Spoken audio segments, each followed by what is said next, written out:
The night was calm on the red plains of Mars. The wind moved slowly over the sand, making a soft whispering sound.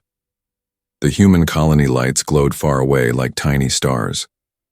John Carter stood outside his small farm, looking up at the sky.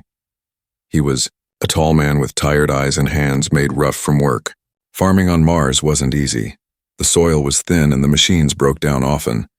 But John liked the quiet. He was checking the irrigation lines when he saw something strange, a bright blue light cutting across the sky like fire. It wasn't a meteor. It moved too slowly, too carefully. The light grew bigger, brighter, and the air started to shake. John dropped his tools and ran toward the hill. His heart beat fast. The light hit the ground with a thunderous crash. The shockwave threw dust everywhere, and the ground trembled.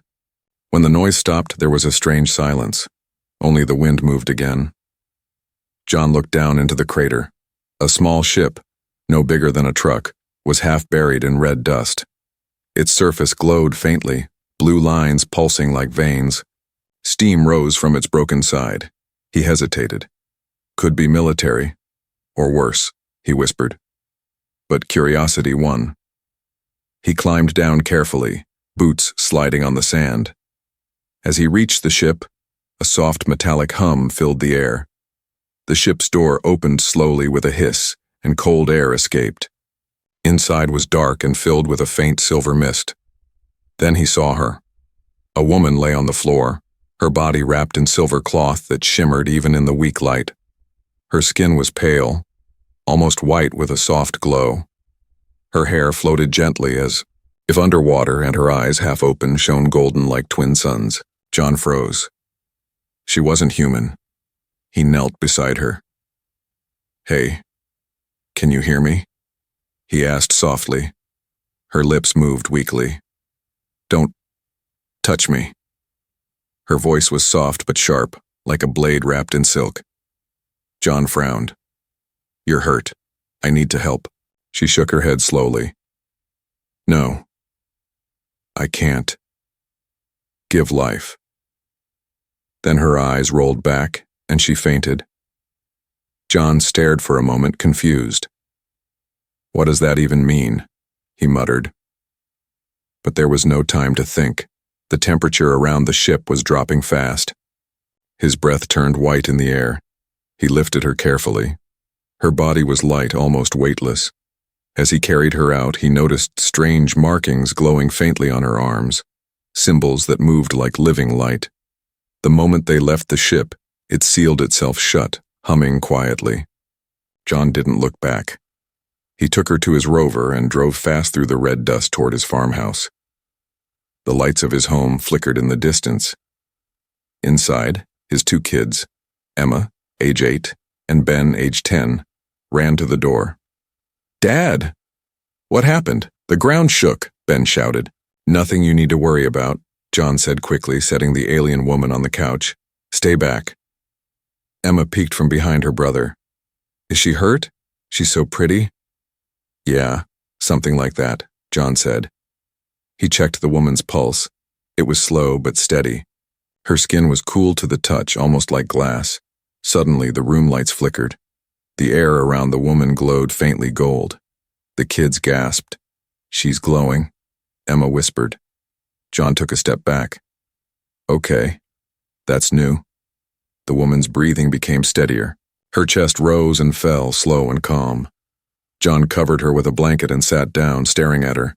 He had seen many strange things on Mars, sandstorms, meteors, even rogue robots, but never something like this. "What are you?" he whispered. Outside, the wind grew stronger.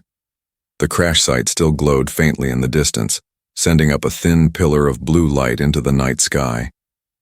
In the deep quiet of the farm, John felt uneasy. The light wasn't fading. It was calling.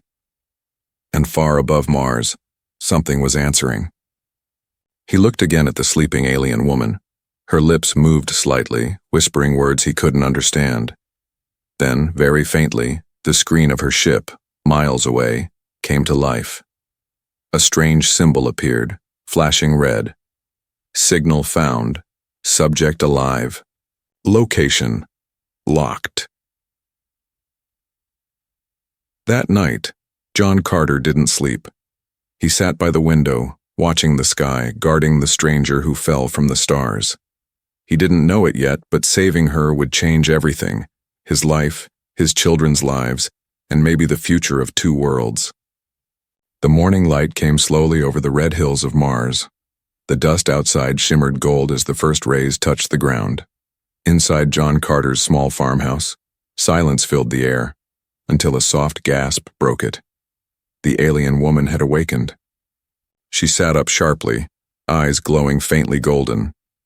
For a second she looked lost, her gaze scanning the ceiling, the walls, the children's drawings pinned to the fridge. Her breathing was fast, frightened. John, who had fallen asleep in his chair beside her, woke with a start. "Hey, easy there," he said, raising his hands gently. "You're safe. You crashed. You're in my home." Her eyes locked onto his face. "Where am I?" "Mars, Human Colony Zone 3. My name's John Carter. You're lucky to be alive." The woman frowned, whispering the word Mars like it was something old and forgotten. Then she touched her chest and said quietly, "Lyra. My name is Lyra." John offered her water. She stared at the cup as if unsure what to do with it. Finally, she took a sip and winced at the cold. "You humans still drink this?" she asked softly. He smiled. "Keeps us running." She didn't smile back. Instead, she looked out the window, her eyes distant. "You shouldn't have saved me." John tilted his head. "Well, that's not something you hear every day. Why's that?" "Because now they will come for me." Her tone was sharp, final. Before John could ask more, small footsteps came from the hallway. Emma peeked in, holding her stuffed rabbit. "Dad," she whispered, "is the space lady okay?" Lyra looked at the child as if seeing something rare, something impossible. She knelt slowly until her golden eyes met Emma's blue ones. "I'm not a lady," Lyra said softly. "I'm Ilaren." Emma giggled. "You talk funny." For the first time, Lyra smiled, but it was a sad smile. "Maybe I do." When Emma reached out and touched her glowing hand, something strange happened. The air shimmered faintly, like heat rising from sand. The glow around Lyra's skin softened, turning warm instead of cold. John saw it. "You okay?" he asked quickly. Lyra looked at her hand in shock.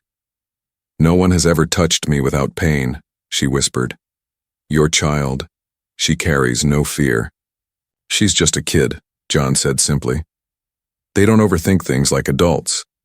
Lyra sat back down, staring at her hand. "Your kind is different." Later, while the kids were outside playing, John cooked some food. The smell of fried potatoes and soy protein filled the air. Lyra watched him with quiet curiosity.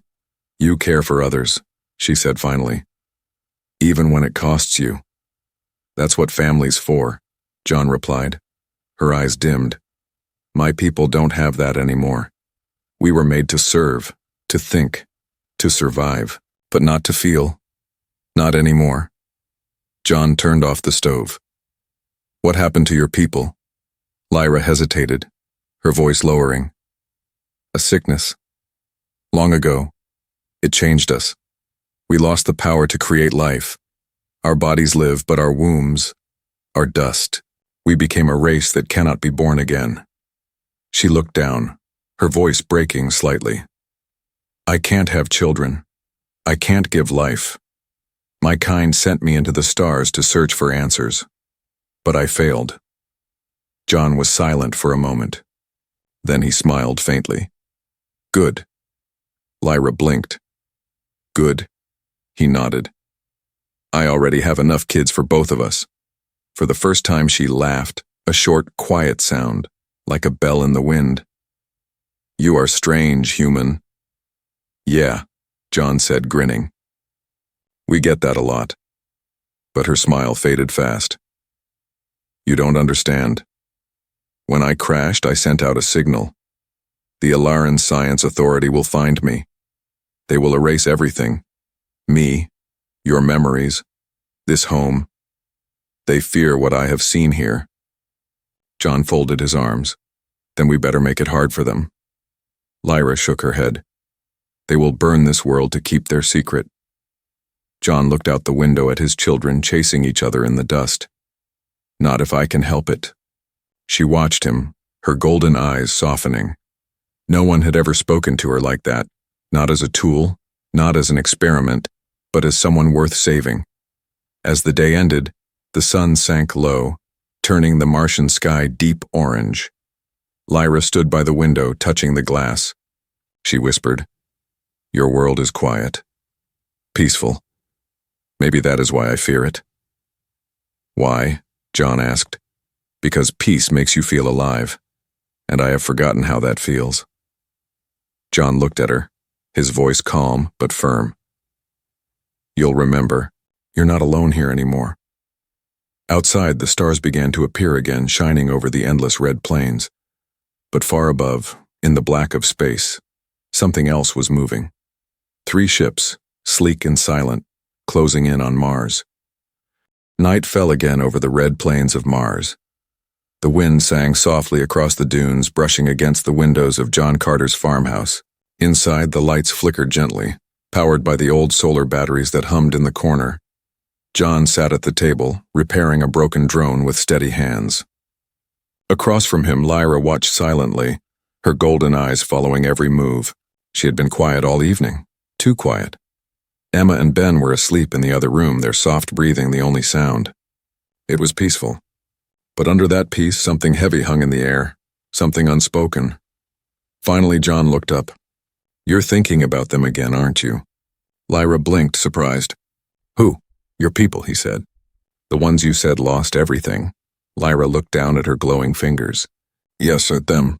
My world was once bright, full of cities that floated in the clouds, music that shimmered through the air. We thought we were perfect." Her voice trembled slightly, but when the sickness came, perfection turned to ash.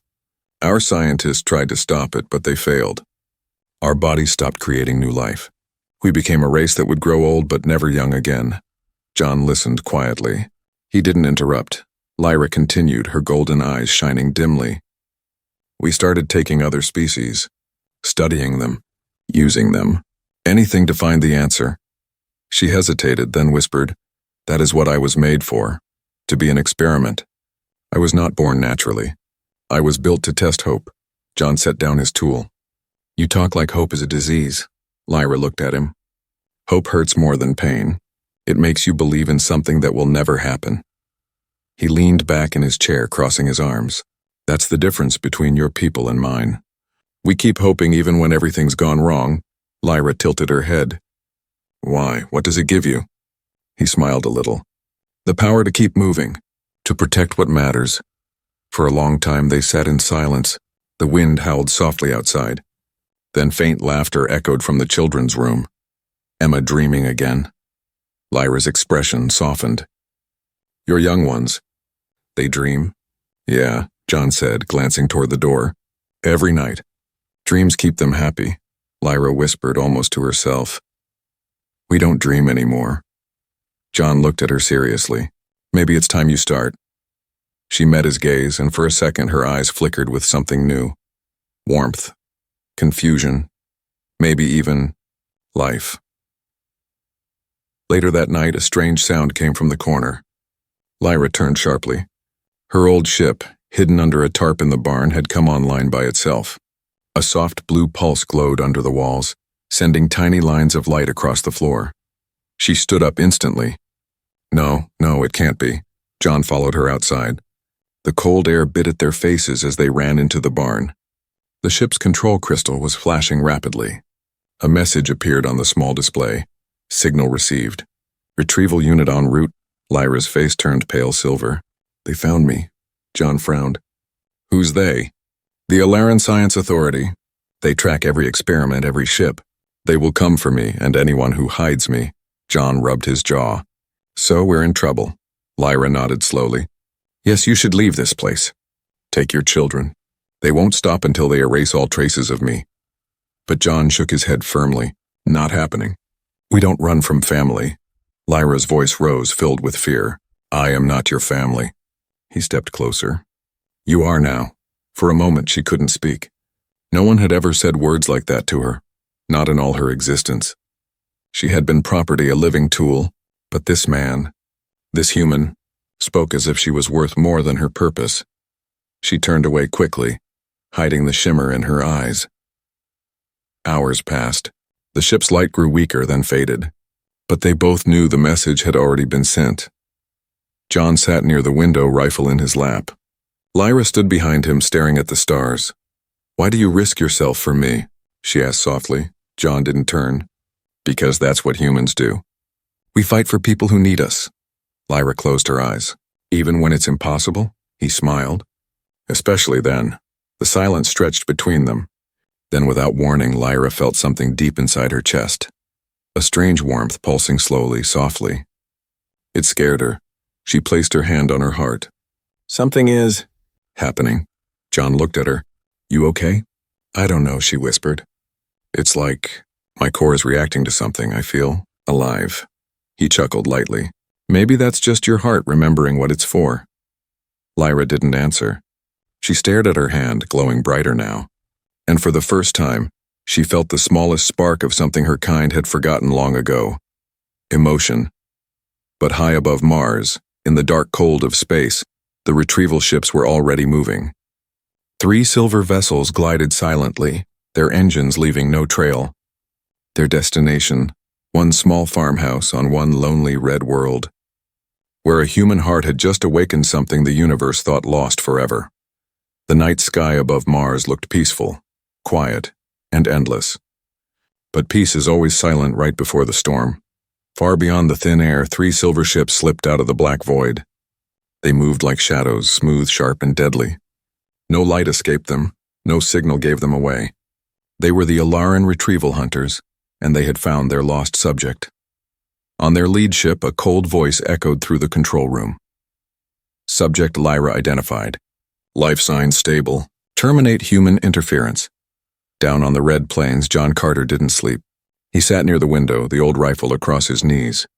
Outside, the desert stretched forever, glowing faintly under Mars's twin moons. Lyra stood behind him, quiet and still.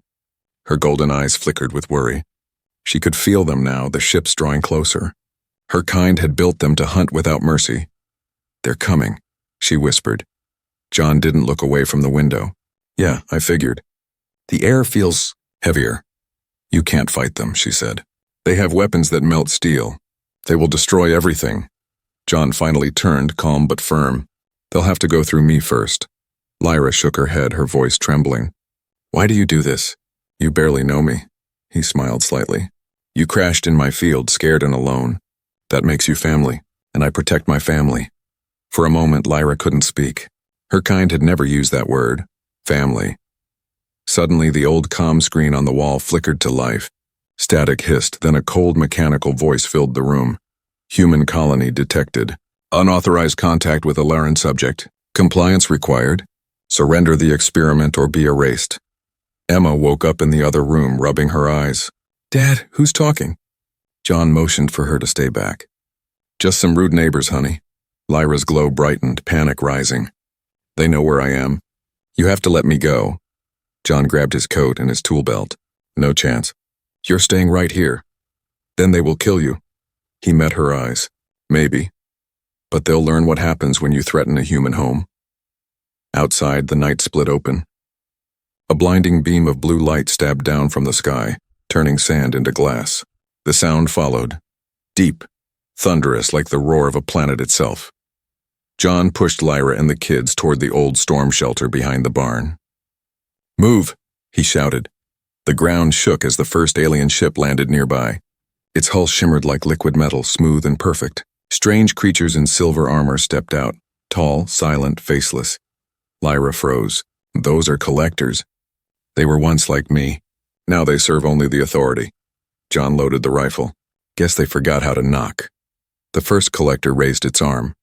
A beam shot out, slicing a chunk off the barn. John fired back. The bullet hit the alien's shoulder and exploded in a shower of blue sparks. He didn't expect it to fall. He just needed time. Get to the shelter. He yelled again. Lyra grabbed Emma and Ben, guiding them into the underground room. John followed, sealing the door behind him. The air down there was damp and cold. The only light came from Lyra's faint golden glow. "Are we safe?" Ben whispered. "Not yet," John said. "But close." Lyra sat in the corner, shaking slightly. "They will burn everything to find me." John crouched beside her. "Then we give them something they don't expect." Above ground, the hunters scanned the area. Their machines read every signal, every heartbeat except one. Lyra's energy signature had vanished completely. The commander tilted its head. "Signal masked, unacceptable." It extended its hand toward the farmhouse. A pulse of blue energy rippled out, shattering glass and metal. Underground, dust rained from the ceiling. Emma screamed. John held her close, whispering, "It's okay, sweetheart. They'll stop soon." Lyra watched him, her hands trembling. He should have let me die, she thought. He should not have risked this. But when she looked at his children clinging to him, she felt something she didn't understand. Something fierce, protective, alive. She touched her chest. Her core pulsed again. Then from deep within her, light spread, warm, golden, and strong. It filled the small room like sunlight. John stared, amazed. "What's happening?" Lyra's voice shook. "I don't know. My body, it's reacting to your emotions, your care, your courage. It's rewriting me." Above them, the alien scanners went wild. Unstable energy detected. One of the hunters barked. John smiled faintly. "Sounds like they're getting nervous." Lyra's light grew brighter until it began to hum through the walls. The golden glow rose through the cracks in the ground, piercing the surface. When the hunters saw it, they stepped back in fear. "Impossible," said their commander. The sterile one. "Is generating life force." John grabbed her shoulder. "Lyra, whatever you're doing, keep doing it." "I can't control it," she cried. "It's too much." The ground rumbled again, but this time it wasn't destruction, it was renewal. Red dust turned green for a heartbeat. Plants began to sprout near the shipwrecks. The air shimmered with warmth. The aliens fired again, but their beams dissolved in the golden light. Their armor cracked. Their ships groaned. John looked up toward the ceiling, eyes wide. "Guess we just found out what a human heart can really do." Outside, the red desert glowed gold for the first time in 1,000 years. The hunters fell silent.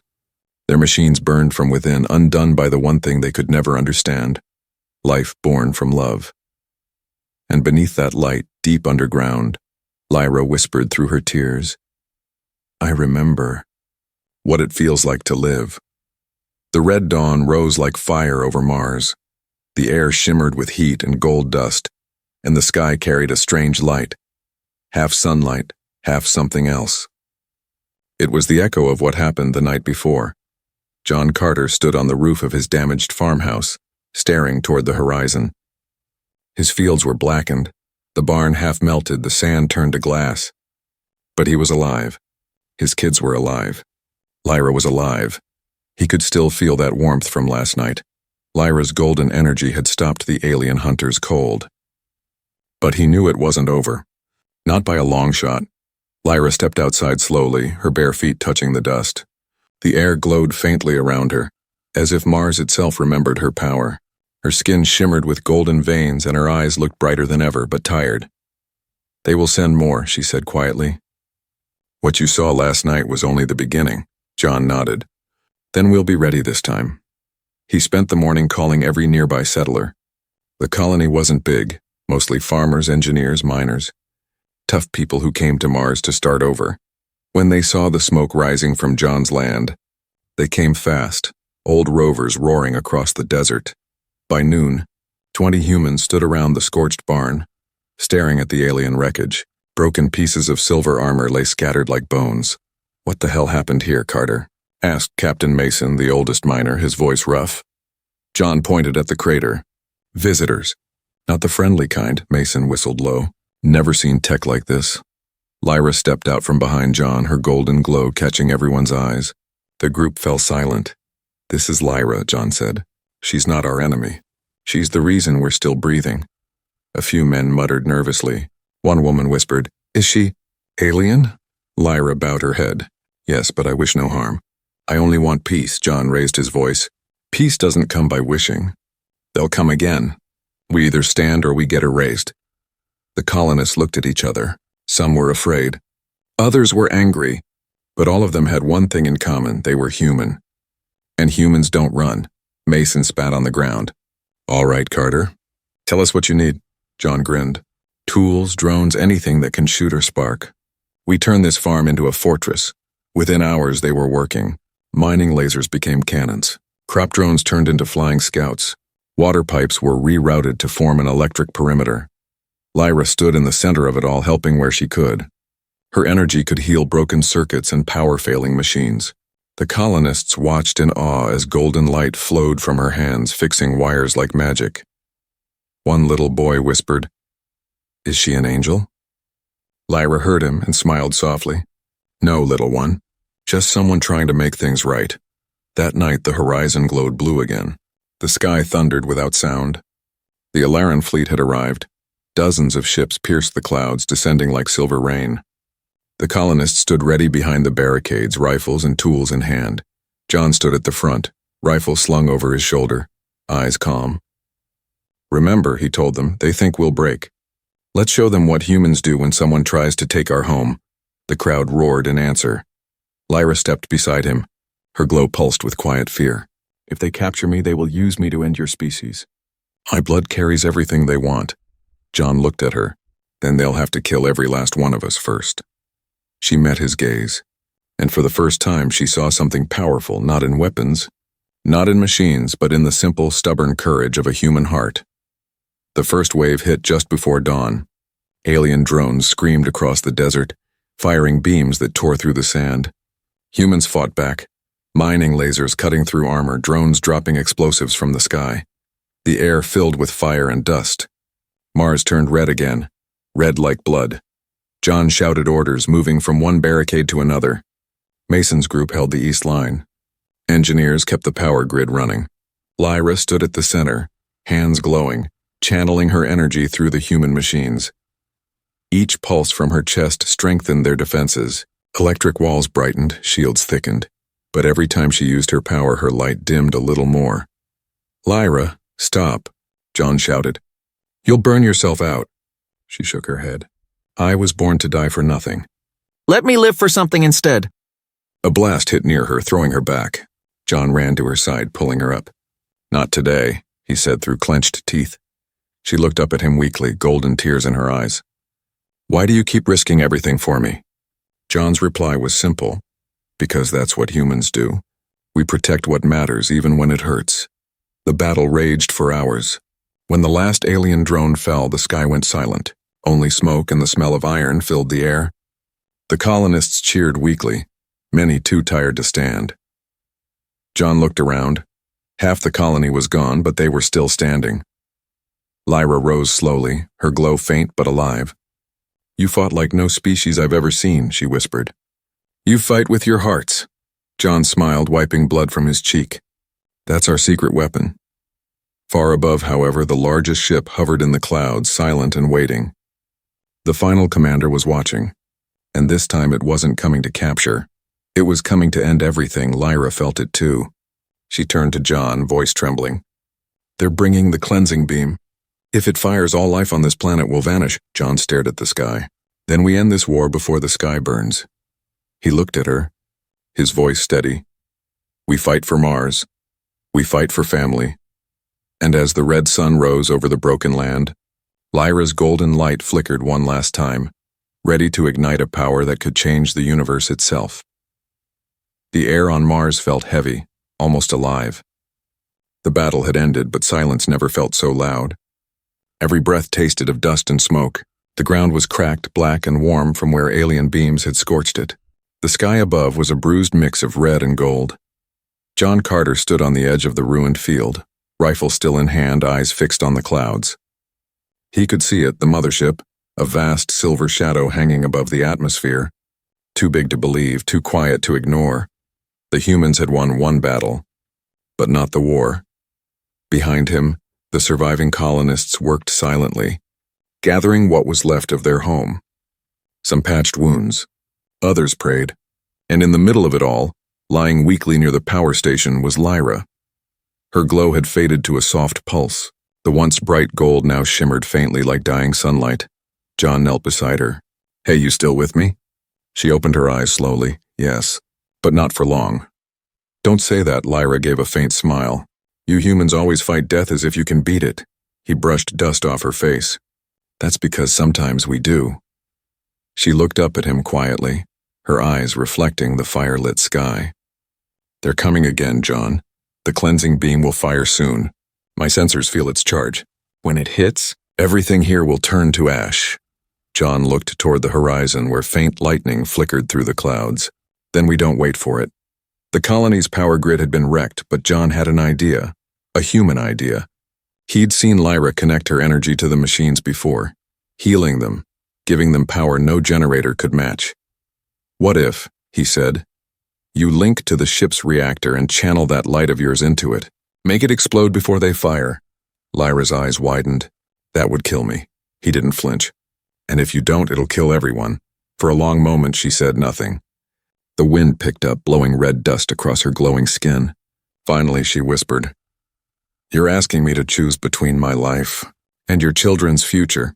John met her gaze. I'm asking you to choose hope. That word struck her deeper than any weapon. Hope. The one thing her people had buried centuries ago, fearing it made them weak. But now here she was, holding the last chance for two worlds. Lyra pushed herself up slowly. Then let's make them remember what life means. They worked through the night.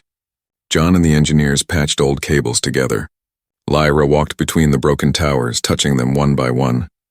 Wherever her fingers brushed metal, the machines came alive again, glowing gold instead of blue.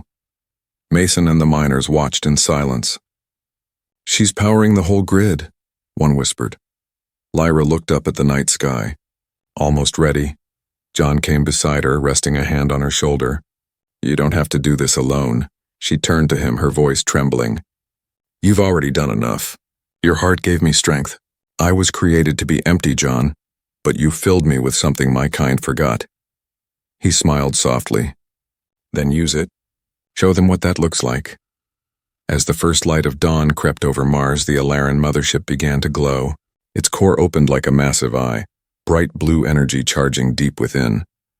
The cleansing beam was ready, but before it could fire, the colony's grid surged, every tower, wire, and machine blazing with golden light. Lyra stood at the center, her arms lifted, energy pouring from her chest into the sky. Her voice echoed through the air, calm but powerful. I was born from science, not love. But love has remade me. The ground shook as her energy reached the sky.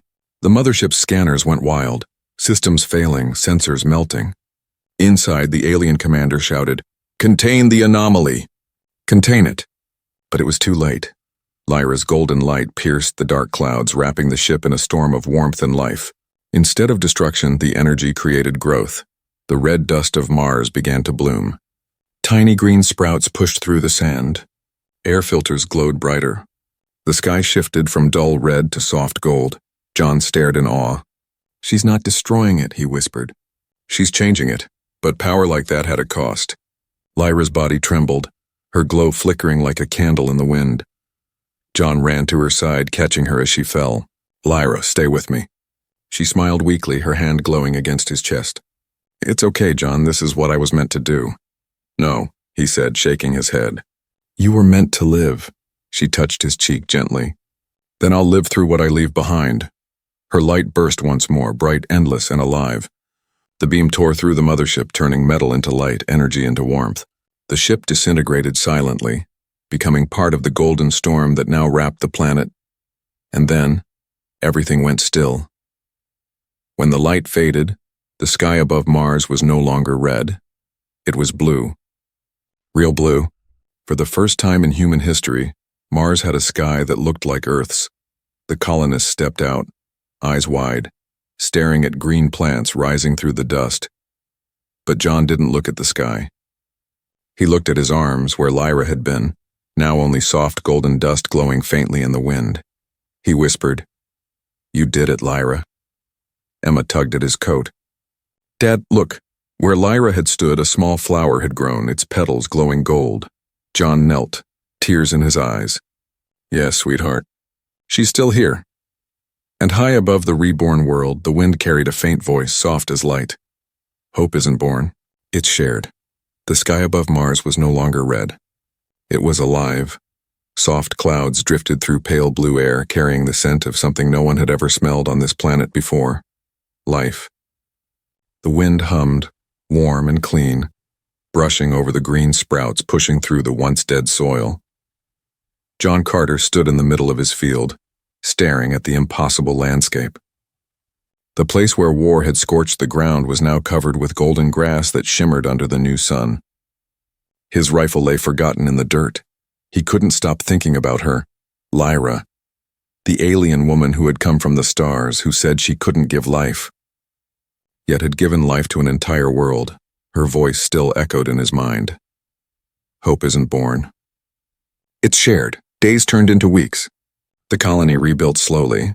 The humans stopped wearing their helmets as often, breathing the thin, fresh air that now filled Mars's skies. Children laughed outside again. The sound of drilling machines was replaced by the buzz of insects, real ones, small golden creatures born from the strange plants Lyra's light had awakened. At night, John often sat outside with Emma and Ben, watching the glowing horizon. Emma would always ask, "Dad, do you think she's still out there?" And John would smile softly. "She's everywhere now, sweetheart. Every breath, every leaf, every bit of light you see, that's her." Ben, ever the curious one, would look up at the stars.